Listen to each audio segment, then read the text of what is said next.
Assalamualaikum warahmatullahi wabarakatuh.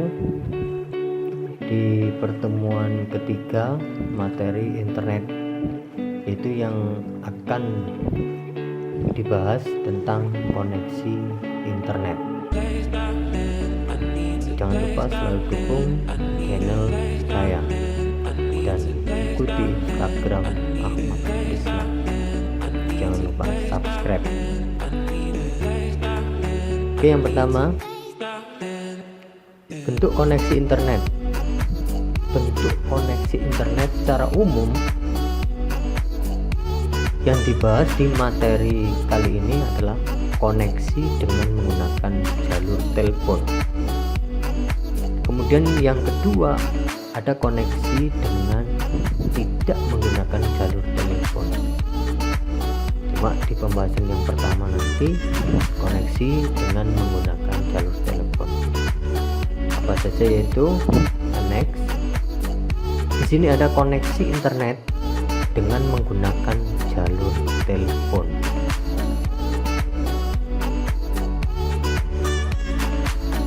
Ada sebuah jaringan telepon.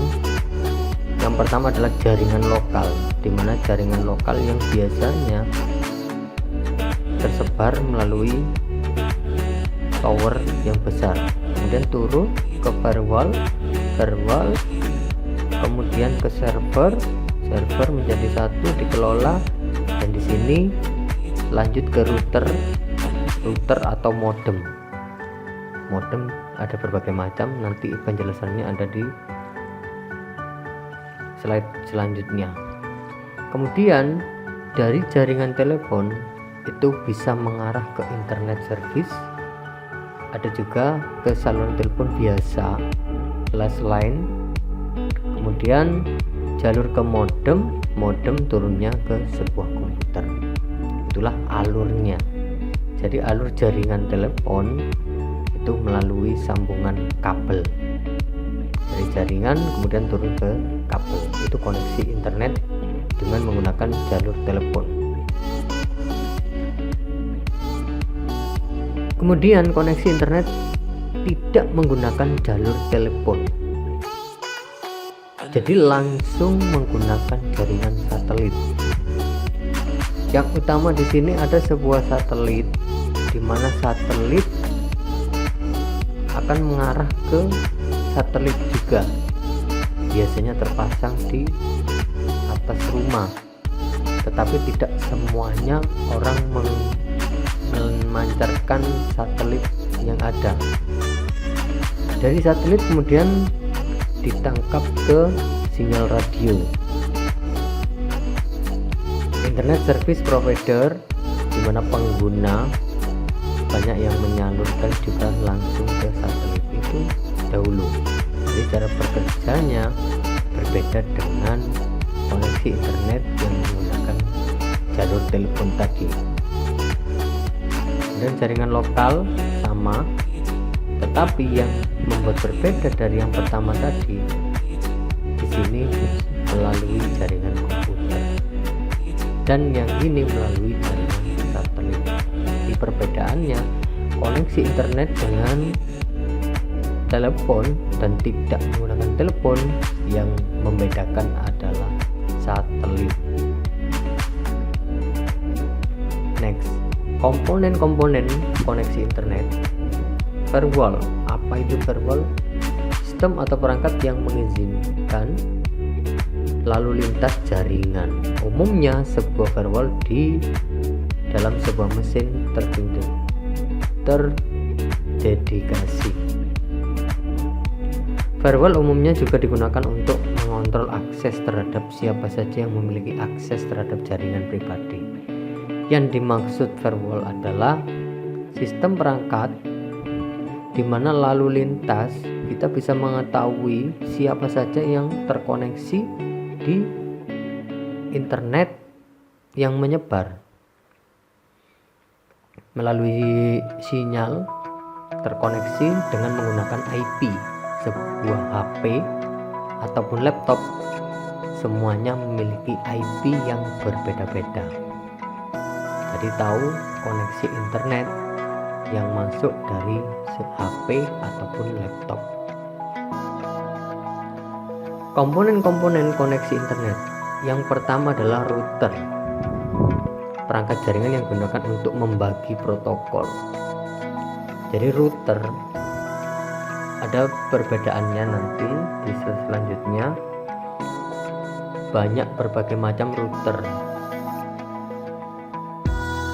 Dengan adanya router, maka semua protokol dapat disaring, dibagi-bagi. Jadi dari router pertama, router kedua, router ketiga itu bisa disambung-sambungkan melalui router.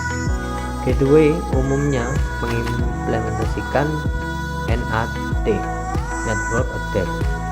Jadi alamat, yaitu teknik untuk menyediakan koneksi internet kepada seluruh komponen. Gateway juga bisa berbentuk router ataupun PC yang berisi software router seperti WinGate atau router yang lain. Ini melalui sebuah aplikasi. Jadi router berdasarkan mekanisme. Saya akan menjelaskan di mana yang pertama, router statis. Router statis adalah router yang mampu untuk melakukan proses routing dari suatu jaringan.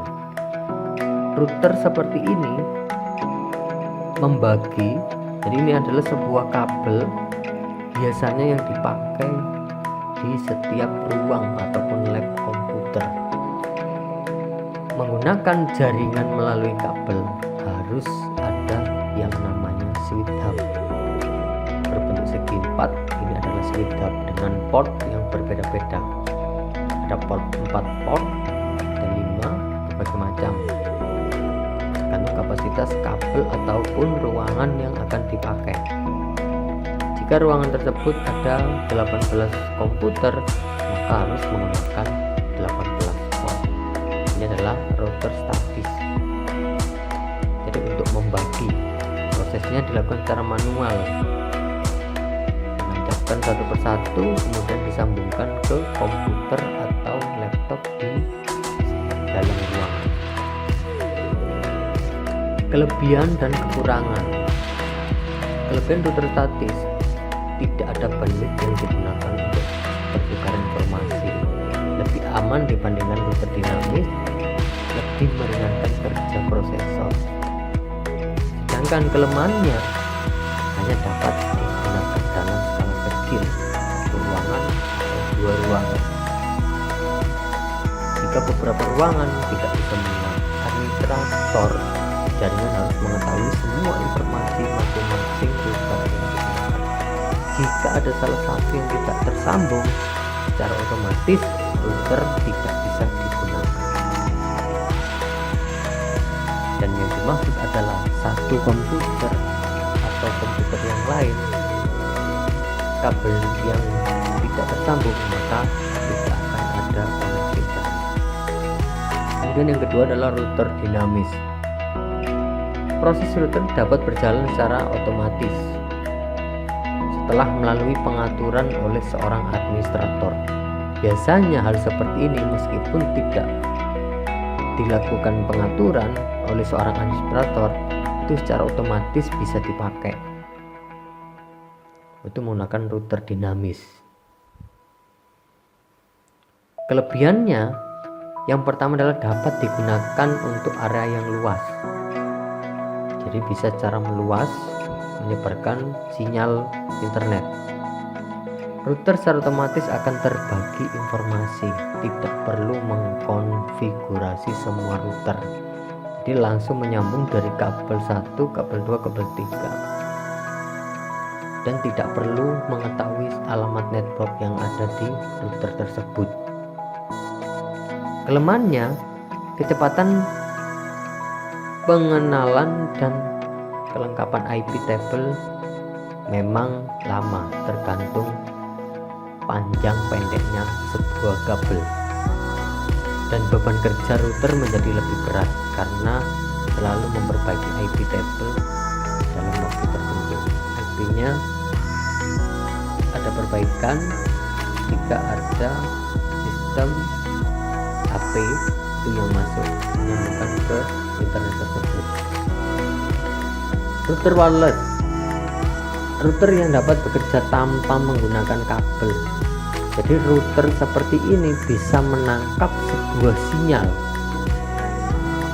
Satu contoh, dari ruang tamu ke ruang tengah untuk mendapatkan sebuah jaringan WiFi tidak perlu menggunakan sebuah kabel, hanya menggunakan sinyal lalu ditangkap sinyal tersebut, kemudian router ini bisa aktif, bisa dipakai dengan jaringan internet yang sudah tersambungkan ke ruang tamu, contohnya seperti itu tadi. Router ini termasuk jenis yang memiliki kelebihan dapat dihubungkan dari mana saja selama berada di dalam ruangan. Di luar ruangan apakah bisa? Bisa, tergantung internet sinyalnya bagus atau kurang bagus, dan lebih mudah untuk instalasinya. Kekurangannya, koneksi wireless bisa lebih lambat jika terhalang sebuah tembok ataupun halangan yang menutupi sinyal dari router yang pertama tadi. Dan tingkat keamanan bisa saja diakses orang lain jika tidak betul-betul mengunci router tersebut. Kemudian router software, ada sebuah aplikasi yang bisa menyebarkan sinyal untuk koneksi sebuah internet.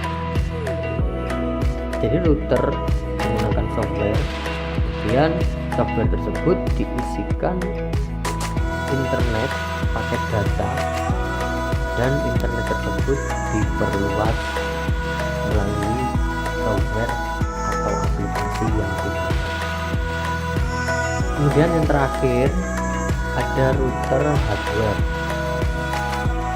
Router hardware, sistem perangkat yang bisa membagi, memanfaatkan. Jika di dalam satu ruangan itu kecil, maka yang dibutuhkan adalah switch hub yang kecil. Jika yang pertama tadi switch hub itu switch hub yang sangat besar, tapi ini adalah switch hub 1, 2, 3, 4, 5, hanya 5 port. Itu adalah switch hub. Oke, sementara ini untuk masalah router, nanti di waktu ada pertemuan akan dibahas lebih dalam. Selesai. Terima kasih. Sekian. Wassalamualaikum warahmatullahi wabarakatuh.